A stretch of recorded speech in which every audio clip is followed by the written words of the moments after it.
Hey, hey, hey, welcome back. Welcome everyone to the Psychic Soul Healer vlog and Oracle channel. I decided to make this channel more of an educational channel by offering vlogs and doing oracle spreads around the topic. Now, today's topic is all about divine masculine and feminine energy. And the reason why is because when we have imbalances within our relationship, we'll be able to see how we can counteract that energy by whether or not we need to step into more of our, divine masculine or divine feminine energy. Many times we are, like all the time, I should say, we attract people that are similar. They've gone through similar experiences. So they identify with us, but the way that they learned how to navigate their life is either through more divine masculine energies or through more divine feminine energies.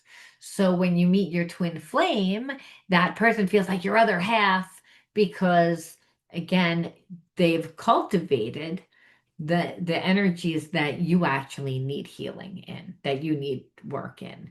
So understanding how these energies work allows you to, again, shape shift your relationship. And really is all about balance and not just balancing out your relationship, but balancing out you. Because if you are attracting someone and these energies are playing out where again there's more of a toxic masculine energy that's dictating the relationship, well then you know that you're imbalanced also. So that you need to step into your divine feminine qualities, or understanding how your situation is playing out, which, energy you need to step into. See, divine feminine doesn't mean that we have to be a woman. Divine masculine doesn't mean that we need to be a man. We can be a man and be completely toxic, like with too much masculine energy. So that there's no softness, there's no compassion, it's just cold. You know what I mean? Logical, analytical. So, it's these character traits, understanding how they play out in our relationship and why these triggers happen to us, and how we can finally integrate the spiritual lesson and take that negative energy and channel it into purpose. Because as alchemists of our life, we know that we can't just get rid of negative energy. We have to do something with it. So understanding how scarcity works, right? I mean, because when we're talking about a toxic feminine energy, toxic masculine energy, that's what we're talking about. We're talking about scarcity. Now, scarcity is not only a historical force that crushes crops, it is a psychological weather system. When famine shadows a culture, well, what does it do? It tightens more than just wallets and pantries. It tightens the breath, anxiety, the mood, and the sense of safety inside people. In intimate relationships, the scarcity really reveals itself as masculine energies, which are all about tightening, defending, and withdrawal. When power and identity feels unstable, the masculine side of the psyche tilt towards control, domination, perfectionism, and silence. These patterns aren't simply bad habits. In the language of shadow work, they are actually signals from a deeper self about what remains unguarded and unmet. They whisper that there is not enough safety, not enough vulnerability, not enough rational nourishment.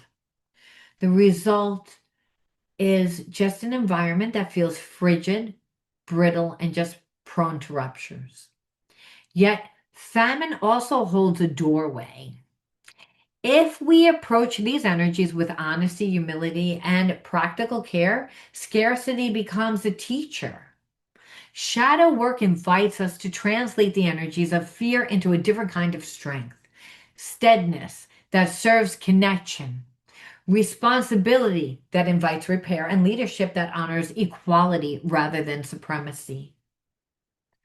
Tonight, I wanted to explore how famine shapes masculine energies and how they show up in relationships and why they undermine intimacy and how shadow work can really transform them into rational nourishment.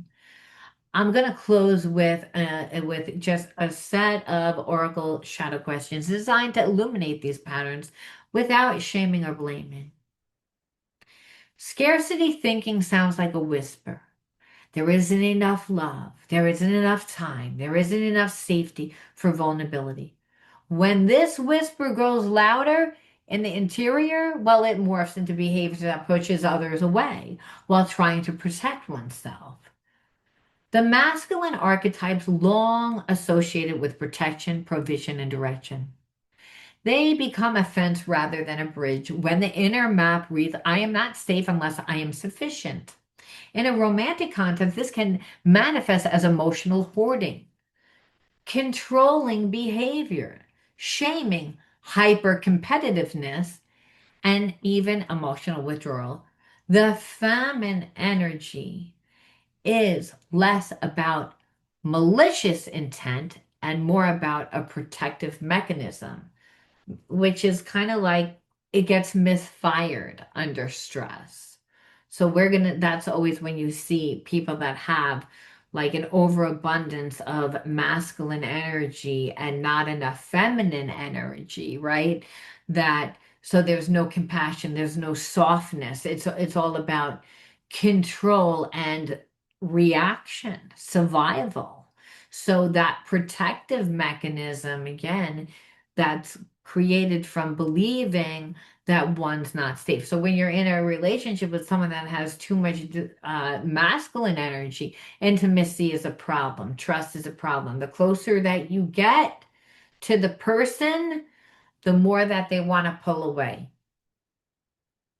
Now, you notice that there's always five patterns when we're dealing with somebody that has like a overabundance of like this energy, this at a balance masculine energy, which is emotional hoarding and silence, like stonewalling, withholding needs and really or even just feedback in the belief that unspoken signals are going to be what saves the relationship that preserves safety, which just really often lead to like silence spiral of miscommunication and growing resentment, like a lot of angry energy.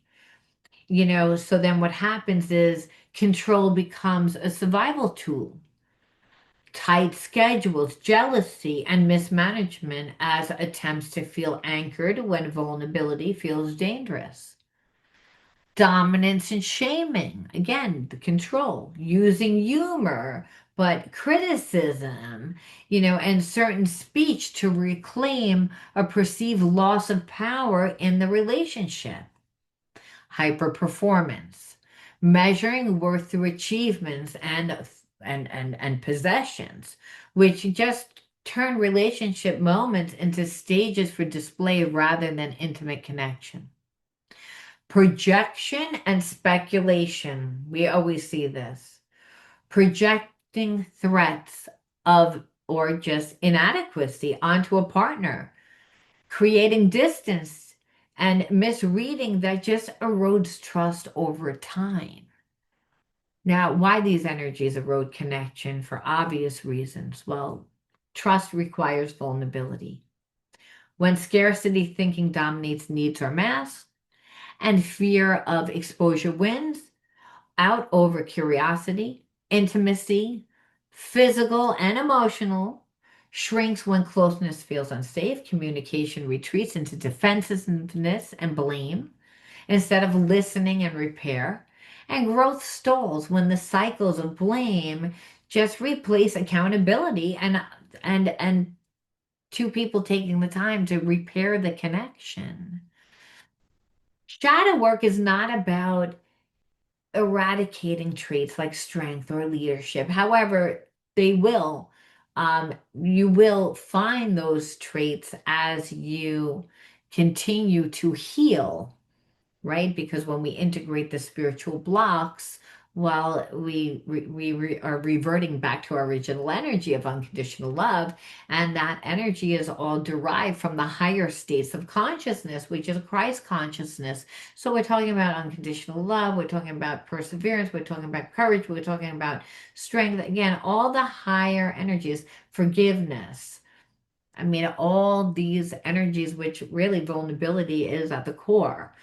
Now, it's about what really shadow work is more about, however, it not just about that's actually a benefit, but what it's about is bringing unconscious patterns, sabotaging patterns into your awareness so they can be, you know, really integrated and so that you can see your true self. Then you're actually seeing yourself the way that God intended instead of through the mask that you're creating because it feels like there's something off.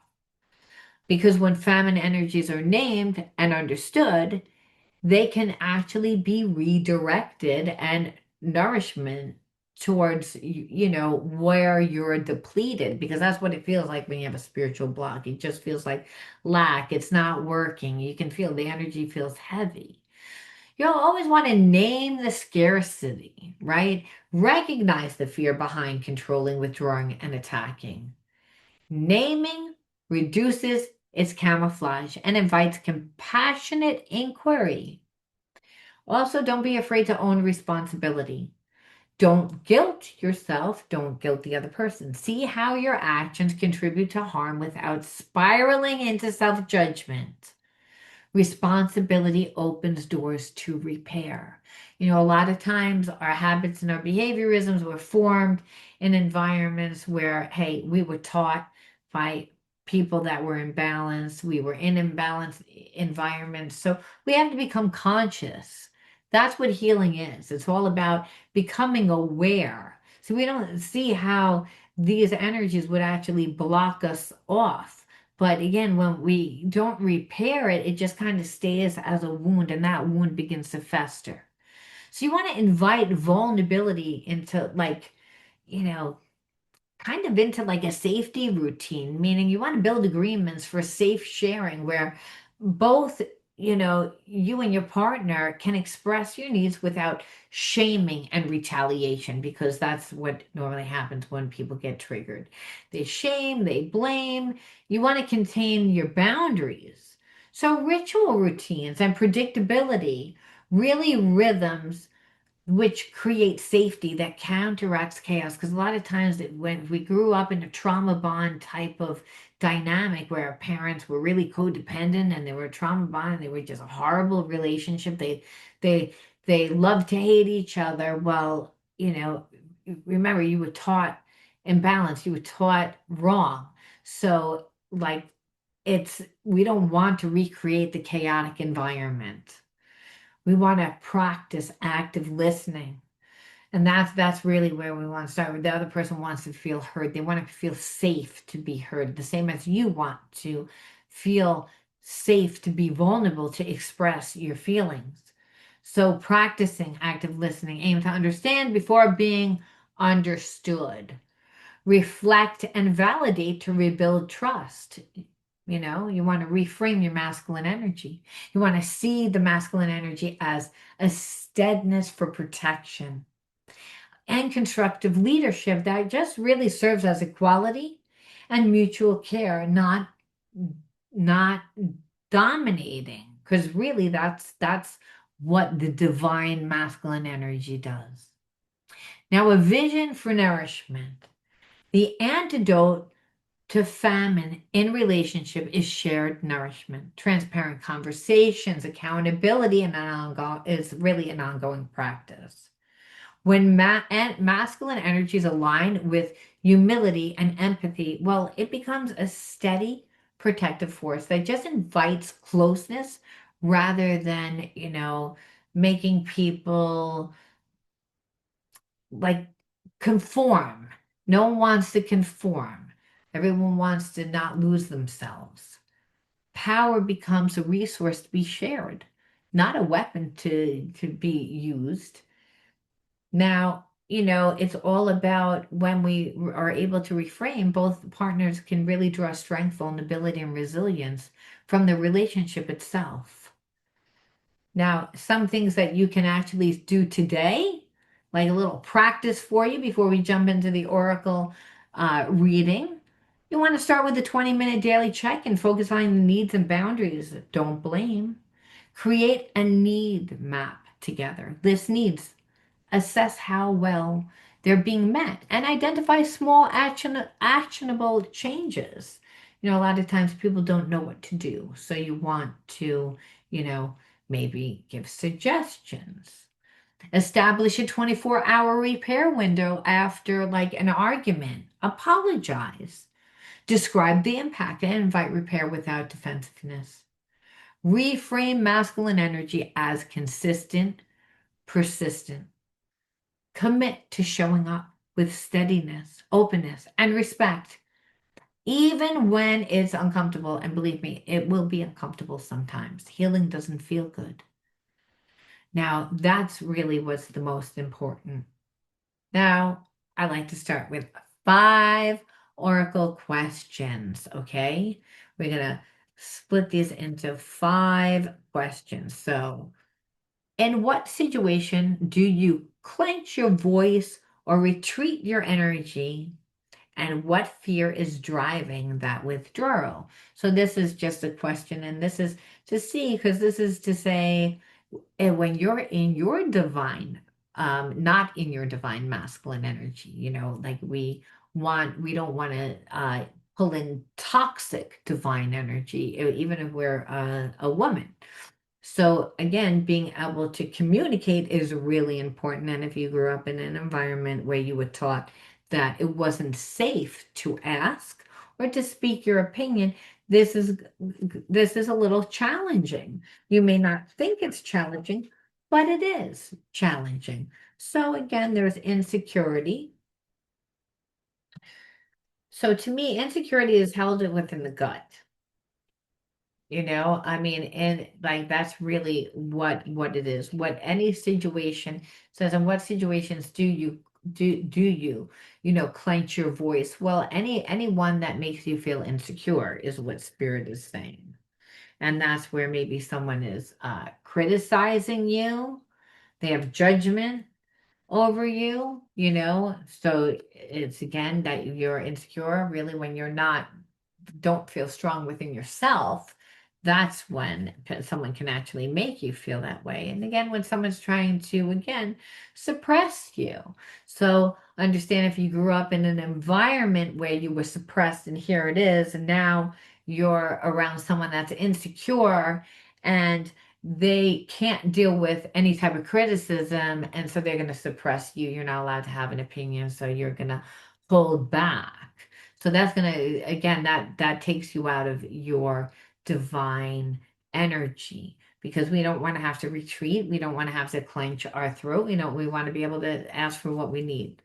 Now, what belief about your worth becomes most active when you feel like a sense of being undervalued in the relationship? Well, we already know that it's insecurity,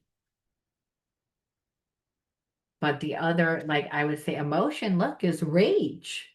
It says, so what belief about worth? So it's like really you're not just holding on to that insecurity, but it's the rage, and the rage it happens because of a belief, and that belief is, hey, that you're not allowed to create the experiences that you want to create because someone's suppressing you, because someone again is feeling insecure. I mean, what beliefs about your worth becomes most active when you feel scarce? Again, not trusting, being angry, doubt, and that's again questioning yourself, bringing up that insecurity. So, Spirit saying is again, when you're around somebody that tries to suppress you, you have a hard time setting boundaries. So where do you then project blame? Onto your partner or onto yourself? And what truth about your own contribution are you avoiding? So we'll first look and see, where are you projecting it onto your person? If we can, well, maybe making that person feel like unworthy, maybe that they're not good enough for you because you don't like the way that they're treating you, because they don't let you express yourself. So it winds up being a lot of anger that winds up leading to betrayal. So winds up going into a very toxic relationship, because it's, again, it's all about control and the rigidity of the situation really winds up clogging like up the connection. So it's like, then the question is, what vulnerability are you risking, by this? And really we have to say, well, like, you don't feel safe then within the relationship. Sorry, this says protection. So that's really what it is. It's like, that's when you don't feel safe to be able to be vulnerable and express yourself without the person shutting down, and then you get not getting triggered by, because they're not listening to you, they're deflecting, then you're making that person feel unworthy. You're making them feel, because you're frustrated. What winds up happening is it brings you back to like a place of where it winds up hurting you, because it makes you feel like I'm not loved. I'm not loved. Where really, again, the person's not. People, you want your partner to express love. However, we can know someone loves us, but also know that they don't really know how to show it. What's most important is that we know how to give it to ourselves, is what Spirit is saying. It's like, because the pattern of control is really that. It's like when the person isn't giving you anything, and you don't feel safe. And I say giving you anything because if you can't be vulnerable and you don't feel safe in your relationship, then you don't have anything. You have an empty relationship. And that is what makes you feel, again, well, I can do better, I can have more, makes the person feel unworthy. So when you affirm to your partners, or like about it by, let's just say, stepping back from your own needs, like, and you just look at your person's needs, like, you could also see, are they imbalanced? Are they, or are you getting clouded in the connection? Well, what it says here is like, sometimes it can get prideful because the person is deliberately not giving in, and then what happens is like they're not caring about your feelings, and then you're like, well, I don't want to, feel like I'm a doormat. So we can see how it begins to erode the relationship. Again, because it's like more about pride. Now, what memories of pain are you carrying that may be shaping the present reaction? We always want to ask ourselves, and it's like, well, when you were, but maybe a past narcissistic relationship, for some of you, it's your parent, being raised by a parent that was a narcissist, that didn't allow you to have feelings, that made you feel intimidated, that made you feel insecure, that made you feel that like you weren't allowed to have a voice. So it brings you back to that. Really, like I said, so what happens is every time that your person doesn't allow you to like express your needs, or refuses to have that transparent conversation, you feel unheard, you feel unworthy, and it brings you back to this original pain. So you want to like you want to definitely um, take time out to heal and integrate that. So in moments of anger or withdrawal, like, you can say, what unmet needs are you most afraid to bring forward? Like, a lot of times, again, growing up in an environment with a narcissist, you weren't allowed to have needs. And now you're finding yourself in the same type of an environment, the dynamic with someone that you love, that you feel that there's a connection, but they make you feel intimidated because they don't want to have those deep conversations. So you don't feel safe in the relationship. You don't feel protected in the relationship. So again, like it's going to trigger up a lot of our own abandonment issues where now again what happens is that we become obsessive because the person's acting like they don't really care. So, like the energy is that we need to incorporate for ourselves is again love, because in a way you're feeling disrespected. And so the energy that you would have to step into is really like your divine masculine energy. So if you're a divine feminine energy and you were dealing with this type of energy, which is tonight we chose to talk about um, the divine masculine, but we weren't really talking about the divine energies. We were talking about more about the toxic energies. And so we know that the divine energies, as I did mention, is about protection and leadership and being able to be vulnerable. These are the divine masculine energies that we actually feel safe. It's very protective energy. So when we're with someone that is out of balance, we again, the first telltale sign is we don't feel safe. So, where are you outsourcing your responsibilities to repair external circumstances? You can ask yourself, where are you like avoiding time, right? It's like we can say, we'll choose from this deck, to see where.